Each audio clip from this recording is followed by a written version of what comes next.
The tense silence in the conference room pressed against my eardrums as Lavinia, our vice president, slammed her palm on the glass table. All 80 employees sat motionless under the harsh lighting. Even the usual keyboard tappers and pen clickers were still. Every breath felt audible. "Stand up right now and apologize to my daughter for your incompetence, or clean out your desk," Lavinia announced, her voice bouncing off the walls of our company's main hall. Her daughter, Cressida, hired 6 months ago and mysteriously promoted to senior manager last week, sat beside the executive team with a slight smirk playing at her lips. My heart hammered against my ribs as all eyes turned to me. I slowly rose from my chair, the metal legs scraping against the floor in the dead silence. The walk to the front felt endless, each step echoing like a countdown timer on my career. Lavinia's smile widened, anticipating my humiliation. She thought she had me trapped. She believed I would crumble under the weight of public shame, rather than lose the job I'd held for 15 years. She had never really known me at all. I connected my personal device to the display system. The projector hummed to life. "I believe this will clarify the situation," I said, my voice quiet but clear. Lavinia's smile vanished when I didn't immediately launch into an apology. Instead, I tapped the screen. Her daughter's voice filled the room. "Mom, I totally botched the Harrington presentation. I mixed up their financial assessment with our internal projections. But don't worry, I told everyone it was all her fault." Then Lavinia's unmistakable voice. "Perfect, darling. Keep blaming her for everything. Once this merger goes through, we'll restructure the entire department anyway. Just hold tight until our bonuses clear." Shocked gasps rippled through the room. Lavinia lunged toward me, her heels stabbing the carpet. "That's private! Turn that off immediately!" she shouted, reaching for my device. Bennett, our CEO, held up his hand. "Continue," he said, his expression hardening. I nodded and played the next recording. "Just delete her slides before the investor meeting," Lavinia instructed. "Say there was a technical issue. We need the board to see only your version of the proposal." "But what if someone asks questions I can't answer?" Cressida whined. "Then you look at her and say, 'Perhaps you can explain why your data didn't support this conclusion.' Make her look unprepared." With each new recording, Lavinia's face lost color. Cressida sank lower in her seat, no longer smirking, but staring at her trembling hands. Bennett stood slowly. "How long has this been happening?" I met his eyes directly. "Since Cressida was hired, I have dated copies of my original reports alongside the altered versions she submitted under her name. And this isn't just my department. I've spoken with 3 former employees who experienced similar treatment before being pushed out." The room remained absolutely still as I disconnected my device and returned to my seat. Lavinia stood frozen at the front, her mouth opening and closing without sound. But I knew this was far from over.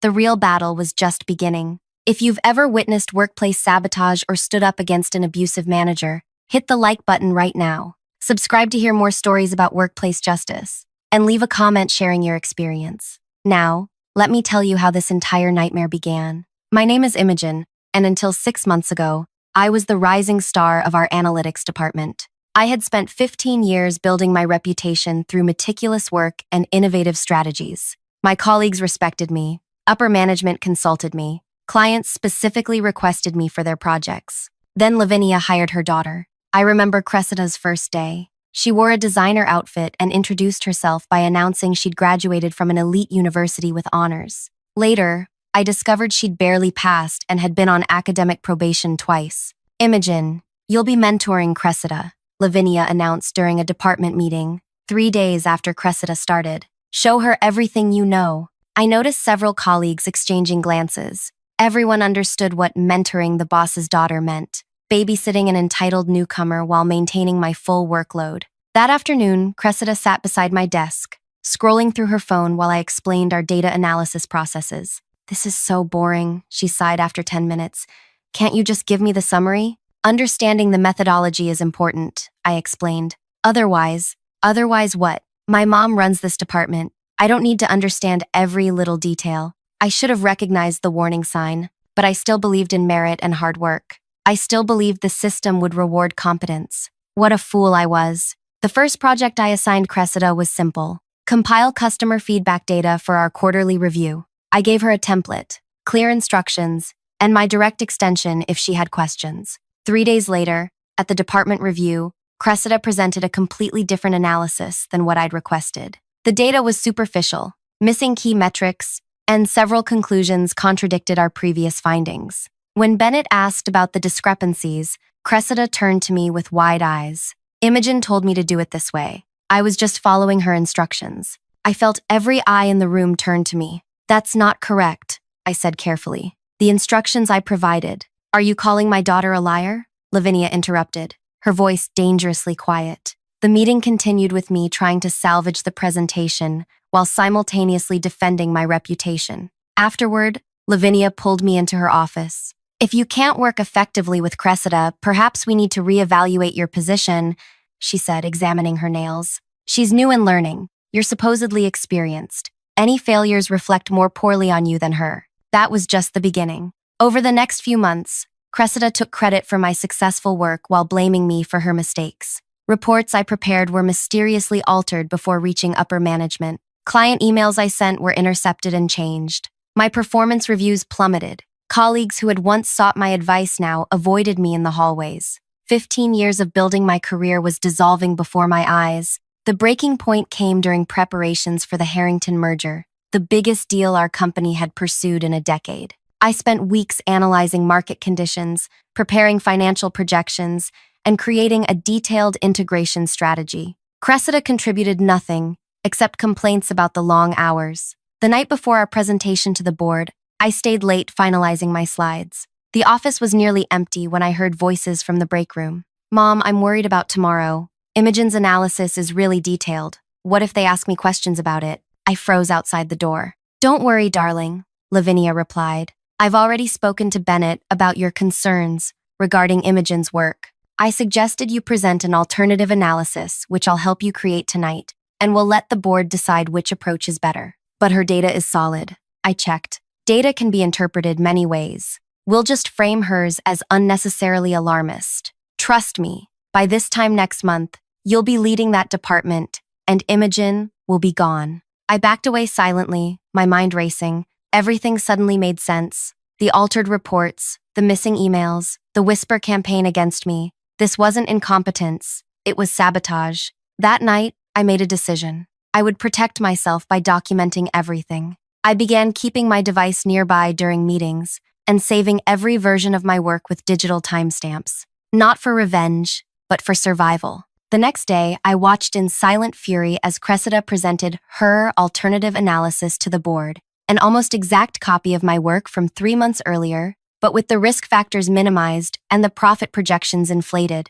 I'm concerned about the analysis Imogen prepared, she said, flashing a concerned look at the board members. It's unnecessarily pessimistic and could jeopardize this merger. I waited for someone, anyone, to recognize my previous work, but no one did. Or if they did, they said nothing. After the meeting, Bennett called me into his office. Imogen, I'm concerned about your recent work. Cressida's analysis seems much more aligned with our goals. Sir, the analysis she presented was based on outdated information, the current market conditions. Are you suggesting you understand the market better than our senior manager? He interrupted, nodding toward Cressida's newly assigned title on the organization chart. I stared at him, speechless. Senior manager? Cressida had been with the company for less than 6 months and had contributed exactly nothing of value. No, sir, I finally managed to say. I'll review my approach. For the next 2 weeks, I gathered evidence methodically. I recovered original emails from server backups.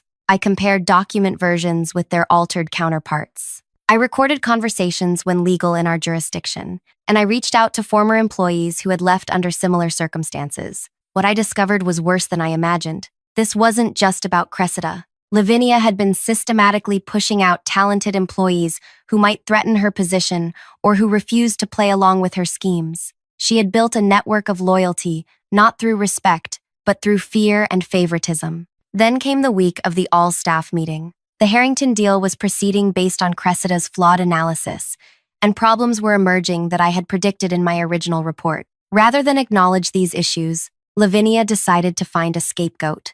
Me. The morning before the all-staff, she cornered me in the elevator. Tomorrow's meeting won't be pleasant for you, she said with a tight smile. But if you publicly apologize for your mistakes and acknowledge Cressida's superior work, I might consider keeping you in a reduced capacity. I looked her directly in the eyes. And if I don't, then empty your desk before you leave today. Your choice. The elevator doors opened, and she stepped out, confident in her victory. She had no idea what was coming. That night, I couldn't sleep. My career, my reputation, my future, everything I'd worked for hung in the balance. Was I really prepared to risk it all? As dawn broke, I made the call that would change everything. Hello? The voice was groggy with sleep. Penelope, it's Imogen. I'm sorry to call so early, but I need your help. Penelope had been our largest investor for years, though she rarely attended company functions. I had worked directly with her on several projects before Lavinia took over the department.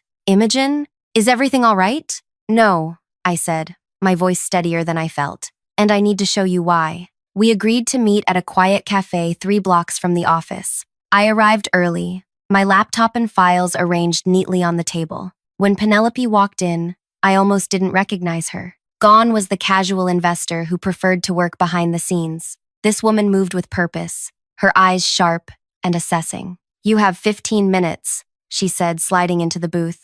Use them well. I opened my laptop and played the recordings. I showed her the original reports alongside the altered versions. I explained the pattern of sabotage and the threatened careers. Penelope listened without interruption, occasionally making notes. When I finished, she closed her notebook and studied me. Why come to me and not human resources or Bennett directly? Because HR reports to Lavinia, and Bennett has been dismissing concerns about her for months. You're the only person with enough influence who might actually care about what's happening. She nodded slowly. And what do you want from me exactly? Attend today's all-staff meeting. Witness what happens. Then decide if this company is being led the way you thought when you invested in it. Penelope checked her watch. I'll make some calls. Be ready. I arrived at the office an hour before the meeting, my stomach tight with anxiety. As I walked through the lobby, I noticed unfamiliar faces in suits, speaking quietly with Bennett in his office. The glass walls didn't allow me to hear their conversation, but their serious expressions told me enough. My desk phone rang. Imogen. Bennett's voice was clipped. Come to my office now. My legs felt wooden as I walked across the floor. Every eye tracked my movement, speculation rippling through the department. They all expected today to be my last day. Bennett wasn't alone when I entered. 2 members of the board and a woman I didn't recognize sat with him. Penelope was nowhere to be seen. Close the door, Bennett said. I did as instructed, fighting to keep my breathing even. These are some serious accusations you've made, he began, tapping a folder on his desk. Lavinia has been with this company for 12 years. 11 years, 7 months, corrected one of the board members. And she's generated significant growth. Yes, I agreed. She has, by taking credit for other people's work and eliminating anyone who threatens her position. The unknown woman leaned forward. I'm Dominique from legal. We've reviewed the materials you provided to Miss Penelope. While concerning, recordings made without consent can be problematic from a legal perspective. My heart sank. They were going to protect Lavinia. However, Dominique continued, the documentation of altered reports and the testimonies from former employees present a pattern that cannot be ignored. Bennett sighed heavily. We're in a difficult position. The Harrington merger is proceeding based on projections that, if I understand correctly, may be fundamentally flawed. They are, I confirmed. But there's still time to adjust our approach if we act quickly. The board members exchanged glances. The all-staff meeting begins in 20 minutes.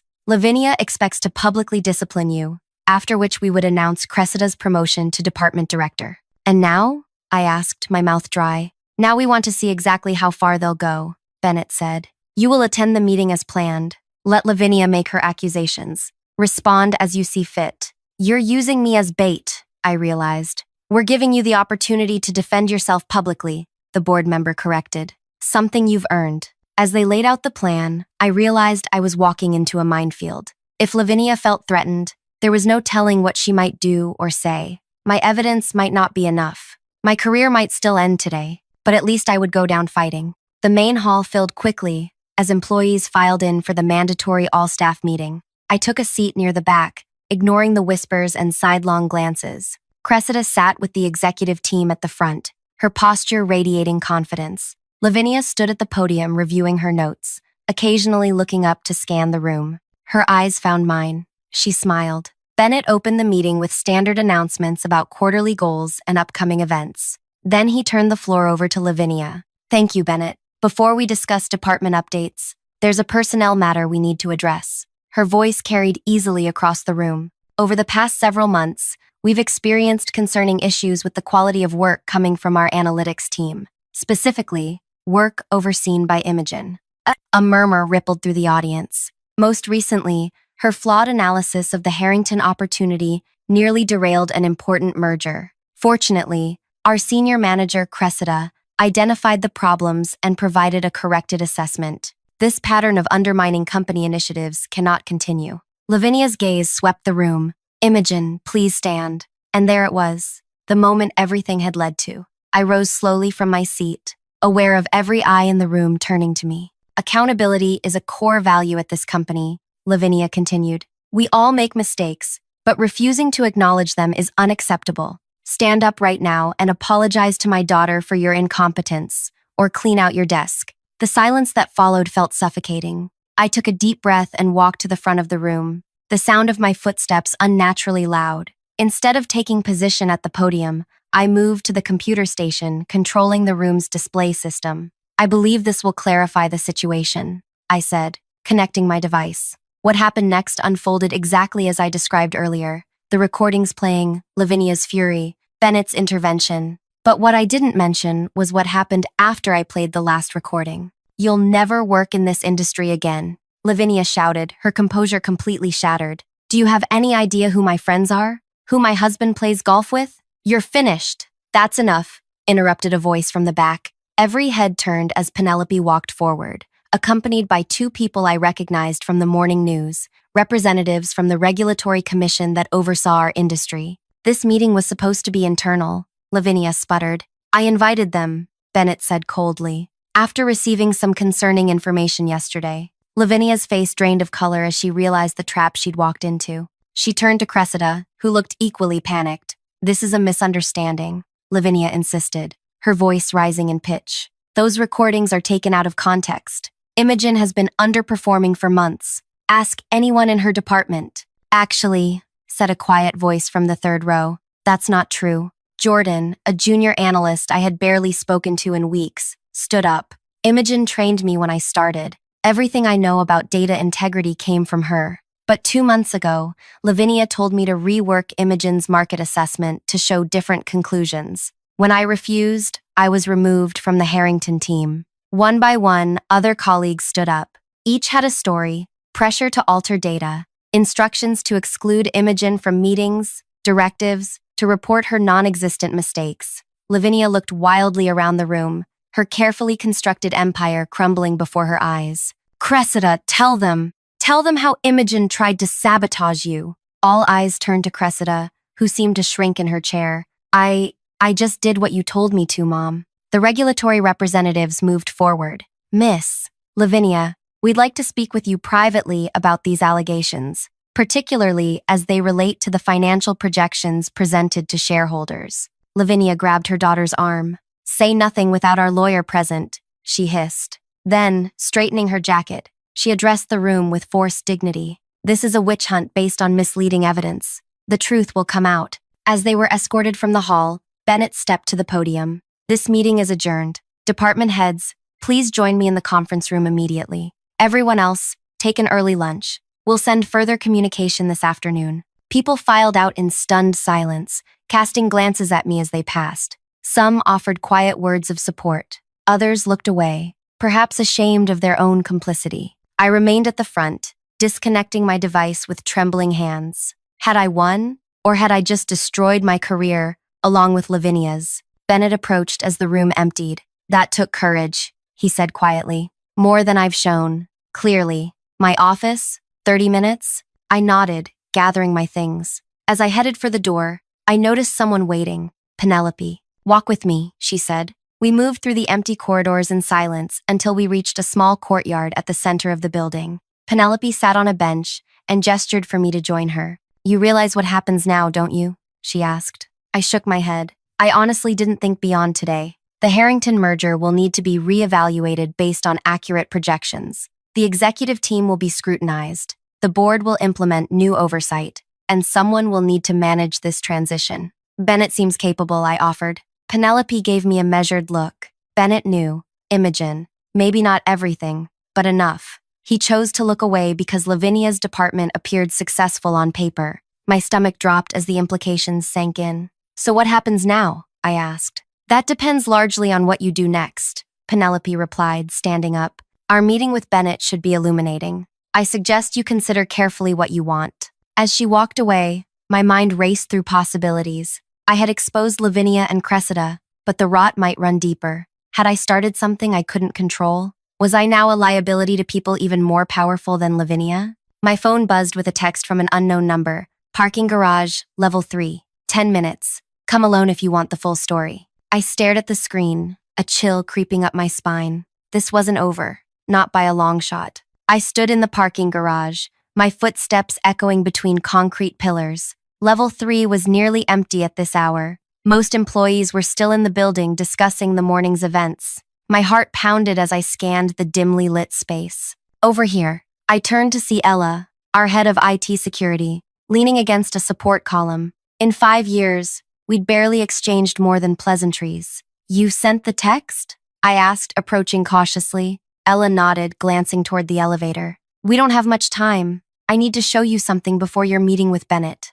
She pulled out a tablet and tapped the screen. 3 months ago, Lavinia requested a security audit of all department communications. The official reason was protecting proprietary information. The real reason was this. She handed me the tablet. On screen was a list of search parameters. Imogen plus mistake. Imogen plus error. Imogen plus problem. Imogen plus disagree. She was building a case against you, Ella explained, using our security systems to mine for any negative reference to your work. I scrolled through the list, my stomach tightening. Is this legal? Gray area. But that's not all. She took back the tablet, swiping to a new screen. Lavinia didn't just target you. She's been collecting dirt on everyone she considers a threat, including Bennett. The screen showed an email thread between Lavinia and someone outside the company, discussing details of Bennett's messy divorce and financial difficulties. Blackmail? I whispered. Ella nodded grimly. I think so. Bennett's been making strange decisions for months. Now we know why. Why show me this? Why now? Because I'm next on her list. Ella's voice hardened. Last week, she demanded access to confidential personnel files. When I refused, she threatened my job. The elevator dinged in the distance. Go to your meeting, Ella said, pocketing the tablet. But understand, Lavinia has contingency plans. She's not going down alone. I headed back, my mind reeling. This wasn't just about me, or even Cressida. Lavinia had been constructing an elaborate web of control throughout the entire company. When I entered Bennett's office, Penelope was already seated alongside Dominique from legal and 2 board members. Bennett looked haggard, his earlier confidence replaced with obvious anxiety. Imogen, thank you for joining us, he began, his voice strained. We've been discussing next steps. Before we continue, Penelope interjected, I'd like to address the elephant in the room. Bennett, how long have you known about Lavinia's methods? He flinched. I had concerns, but never concrete evidence. That's not what I asked, Penelope pressed. Bennett loosened his tie. She had information, personal information that could have damaged my position here. I didn't actively support her actions, but I looked away more often than I should have. The air in the room felt suddenly heavy. And now? I asked, thinking of Ella's revelation. Now we have a serious problem, said one of the board members, introducing himself as Griffin. The Harrington merger was predicated on growth projections that appear to be fabricated. Our shareholders were misled. The Regulatory Commission is already asking questions. Dominique nodded grimly. We're facing possible securities violations. We need to demonstrate that we're addressing the problem immediately and transparently. Which brings us to you, Imogen, Penelope said. We'd like you to lead the analytics department effective immediately and prepare an accurate assessment of the Harrington situation. I should have felt triumphant. Instead, suspicion crept through me. Why me? Why now? Griffin exchanged glances with the other board member. Frankly, because you're the only one with both the expertise and the credibility. You were right about the projections. You stood up when others wouldn't. And, Bennett added reluctantly, because we need someone squeaky clean to present to the regulators. Someone who can be the face of our rehabilitation. There it was, the truth. They weren't championing me. They were using me as a shield. What about Lavinia? I asked. She's been suspended pending investigation. Dominique explained. Her company accounts are locked, though she's threatening legal action for defamation. And Cressida, resigned 20 minutes ago, cleared out her desk while sobbing about how unfair everything is. I considered my options. I could walk away, find another job, leave this toxic environment behind. But that would mean abandoning the colleagues who had just found the courage to speak up. It would mean letting Lavinia's remaining allies control the narrative. I'll lead the department temporarily, I said carefully, but I want full access to all communications and reports from the past year. No restrictions. Bennett shifted uncomfortably. Some of those communications might contain sensitive. Everything, I interrupted. Or I walk, straight to the Regulatory Commission. Penelope smiled slightly. I think that's reasonable. The next 3 weeks were the most intense of my career.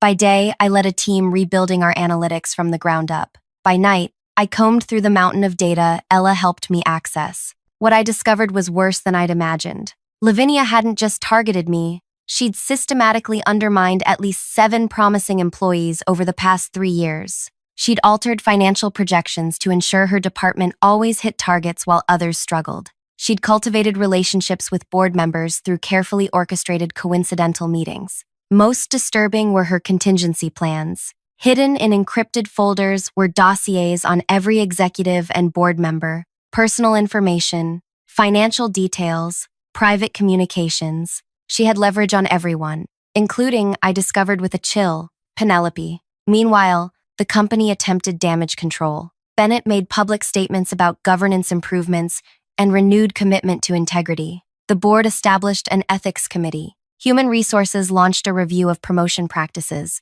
On the surface, change was happening. Beneath it, power was simply shifting hands. 2 days before the rescheduled board meeting on the Harrington merger, Lavinia reached out. Her message was simple. Coffee? Tomorrow, 8 a.m. The place across the street. Against my better judgment, I went. She looked different, softer somehow, without her usual power suit and perfect makeup, but her eyes remained calculating. You've made quite an impression, she said after our drinks arrived. The board is singing your praises. Bennett calls you his most valued executive. Quite a turnaround. I said nothing, waiting. They're using you, you know, she continued. Once the regulatory heat dies down, you'll be quietly moved aside. That's how it works. Is that why you asked me here? To share career advice? Lavinia smiled thinly. I'm here to make a deal. I have information that would interest the Regulatory Commission immensely. Information about how long the board has actually known about the projection discrepancies.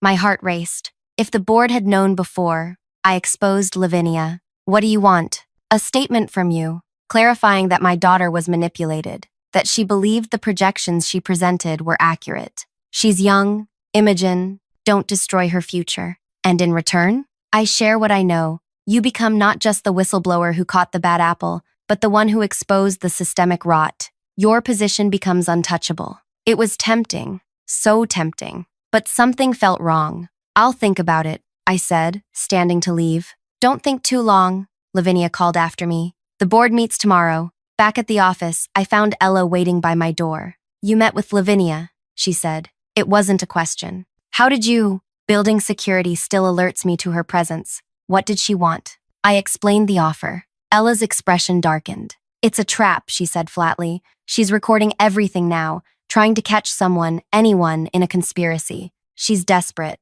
That night, I barely slept, turning over possibilities in my mind. By morning, I knew what I had to do. The boardroom was tense as executives and board members gathered for the critical meeting. The Harrington representatives attended virtually, their faces serious on the large screen at the end of the table. Bennett opened with pleasantries, then turned to me. Imogen, please present your revised analysis. I stood and connected my device to the display system, just as I had 3 weeks earlier in the all-staff meeting. But this time, instead of playing recordings, I showed a comprehensive timeline of the Harrington projections. As you can see, I explained, the original projections from my team were accurate. The market conditions haven't changed. What changed were the numbers presented to this board and to our shareholders. I clicked to the next slide. This manipulation wasn't the work of one person or even 2. It required coordination across multiple departments and levels of authority. The room grew very still. Imogen, Bennett interrupted. We agreed to focus on the path forward,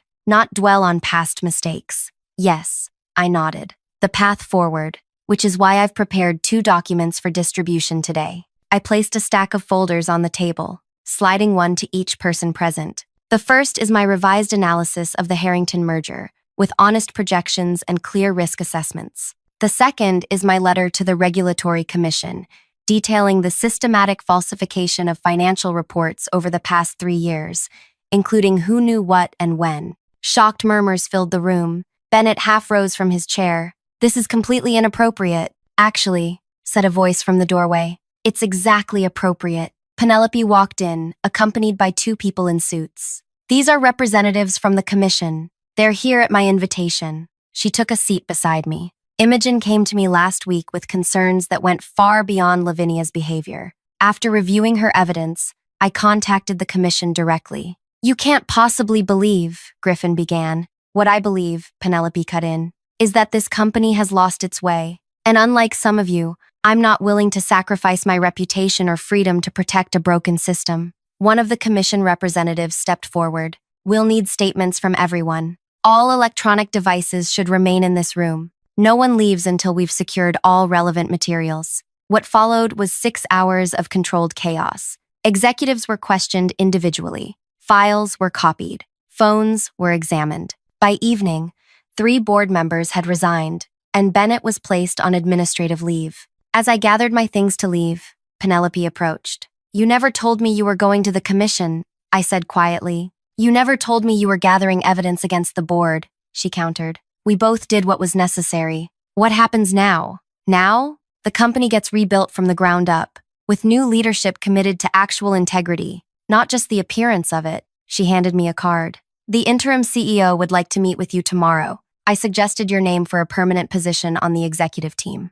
I stared at the card, but the recordings. My methods weren't exactly by the book. "Sometimes the only way to fight a corrupt system is to work outside it," Penelope said. "You exposed not just Lavinia, but an entire culture of deception. That's the kind of courage we need." As we walked out together, I spotted Lavinia in the parking lot, being escorted to her car by security. Our eyes met briefly. I expected to see hatred, but what I saw instead was something like respect. My revenge wasn't just exposing her or reclaiming my position, it was dismantling the entire system that made her behavior possible. Where she had built power through secrets and fear, I would help build something transparent and fair. 3 months later, I sat in my new office, formerly Bennett's, reviewing applications for our expanded analytics team. The Harrington merger had proceeded on honest terms. Our stock had taken a hit after the scandal broke, but was slowly recovering as investors responded to our new transparency initiatives.